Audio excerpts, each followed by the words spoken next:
For 15 years, I was the invisible pillar holding my family's world up. Then I opened a file named Succession Plan and saw my name under Liable Assets to be Divested. My name is Marcus Vale, and I learned my value at Vale and Sons Fine Furniture the day I realized I wasn't a son. I was a tool to be worn down and replaced. My father's world was built of mahogany and cherry, filled with the scent of lemon oil and brass polish. Our showroom gleamed under soft lights, a testament to 3 generations of craftsmanship. My younger brother, Julian, fit that image perfectly, smooth-talking, sharp-suited, smelling of expensive cologne, not linseed oil. He handled clients. I handled crises. While Julian discussed vision and legacy in the front office, I was in the workshop, my hands stained with dye, my knuckles scarred from near misses with the planer. I redesigned flawed joinery, salvaged warped boards, and reworked Julian's rushed promises into deliverable reality. My payment?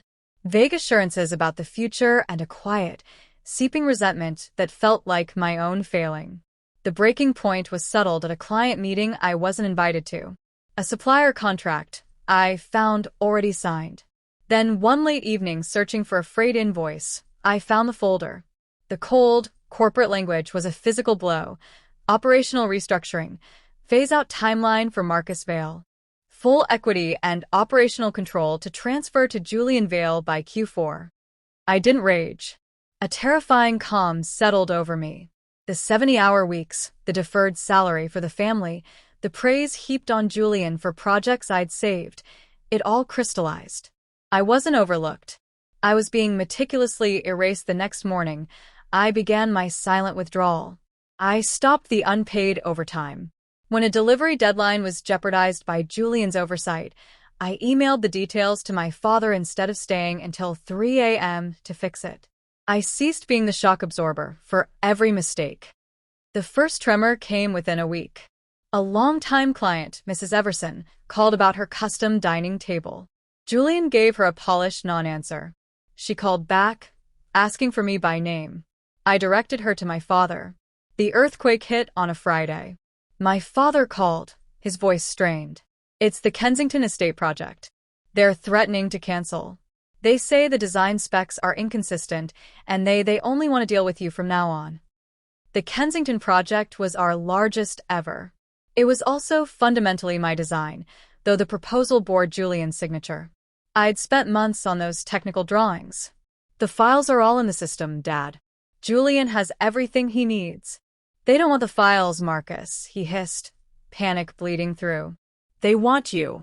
They say you're the only one who understands the structural integrity for the curved staircase. They won't proceed without your direct oversight. I let the silence hang, heavy and thick. I'm sure Julian can reassure them. That night's family dinner was a silent battleground. The air smelled of roasted chicken and tension. I placed a single printed sheet on the table, the phase-out timeline.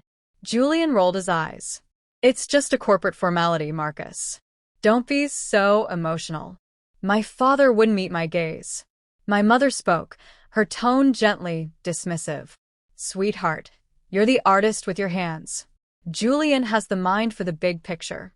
We all have our roles. Artist with your hands. A lifetime of being cleverly, kindly boxed IN. My father's phone buzzed. He read the message, and the color drained from his face. The Kensingtons. They've formally withdrawn.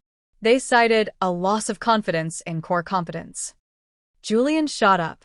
Well, Sue, they can't. They just did, my father whispered, staring at the screen as if it were a death notice. He finally looked at me, truly looked, seeing the foundation cracking beneath him. Marcus, you have to call them. Fix this. Why? The word was quiet, final. So I can go back to being a liable asset? So I can keep building Julian's legacy with my hands until you formally divest me? We're your family, my mother cried. And I was your employee, I said, standing. The one you never paid and never planned to keep. The Kensingtons didn't leave because of me. They left because the only thing holding this business together was me, and you just proved to them I don't matter here. I didn't slam the door. I closed it softly, leaving the echo of my absence behind. The fallout was a quiet implosion. Within a month, 2 more major clients left. Skilled craftsmen in the workshop, loyal to me, began to drift away. Julian's social media posts about authentic craftsmanship grew increasingly desperate. I didn't watch it burn. I was already building. Mrs. Everson, that first client who'd asked for me, became my first independent commission.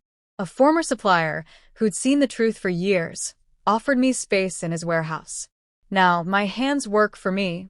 The scars on my knuckles are badges of a future I own. The silence in my life is no longer neglect, it's peace. I didn't win a battle. I simply stopped fighting for place at a table where I was always on the menu.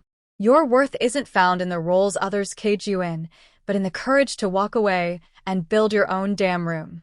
If you've ever been the secret engine in a family that only saw the shiny exterior, tell me where you're listening from. Share your story below. And subscribe. This is just the beginning.